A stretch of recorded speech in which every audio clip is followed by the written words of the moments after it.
ओडिशा के बोलांगीर जिले के टिटलागढ़ में ब्राह्मण समाज द्वारा जगन्नाथ मंदिर परिसर में सामूहिक व्रत उपनयन कार्यक्रम का आयोजन किया गया।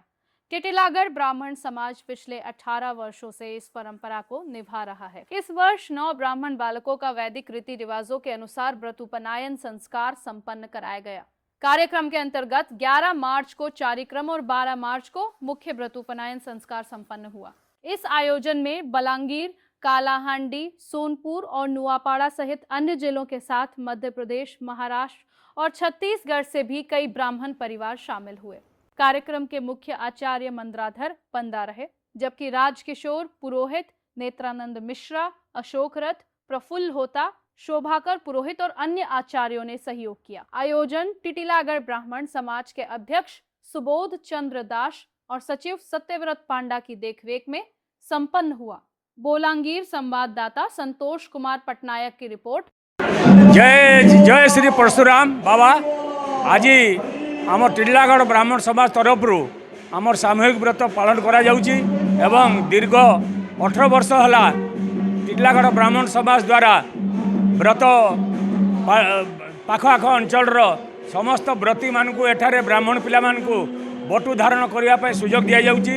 ए वर्ष बलांगीर, कलाहांडी एवं आम पाख सिंधेकेला बंगमुंडा अंचल सबु पिला आसिक एठार व्रत होउचंती एवं एठारे समस्ते समान, से गरीब हुंतु बा धनी हुंतु, ऊच नीच किछि नहीं, समस्ते समान एवं समस्त को समान ब्राह्मण पद्धति हिसाब रे पालन करा जाउची।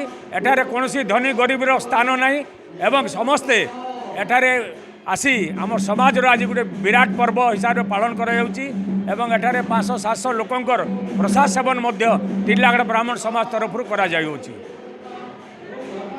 टिटलागढ़ ब्राह्मण समाज तरफ प्राय 18 वर्ष है सामूहिक व्रतपनयन कार्यक्रम आम कर केवल बलांगीर जिला बा टिटलागढ़ प्रसिद्ध नुहे, समग्र राज्य तथा राज्य बाहर एपरिक महाराष्ट्र, छत्तीसगढ़, मध्य प्रदेश ब्राह्मण परिवार आसिक पुअर व्रतपनयन कर ब्राह्मण परिवार पुआ मान व्रतपनयन कर विशेष भाव में जदि आम देखा ए आर्थिक स्वच्छल वर्ग भी व्रत कर जो मैंने आर्थिक श्रेणी दुर्बल बा जो पिला माने टिके बयस हो जाए से पिला माने को मध्य व्रत करा जाय थाए।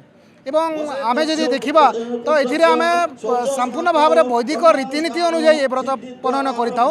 एणु विशेष भाव में जो ब्राह्मण माने अछंती समान को बेसी आकर्षण करिथाए से जेहेतु आमे 2 दिन धरिक चारिकर्म एवं तही परदिन आमे व्रत पनयन करिताउ एवं समस्त जो वैदिक रीतिनीति अनुसार जहाँ भी गोटे व्रत पनयन करिवार कथा ब्राह्मण परिवार से सबको आमे पालन करिकरी ए व्रत पनयन करिताउ।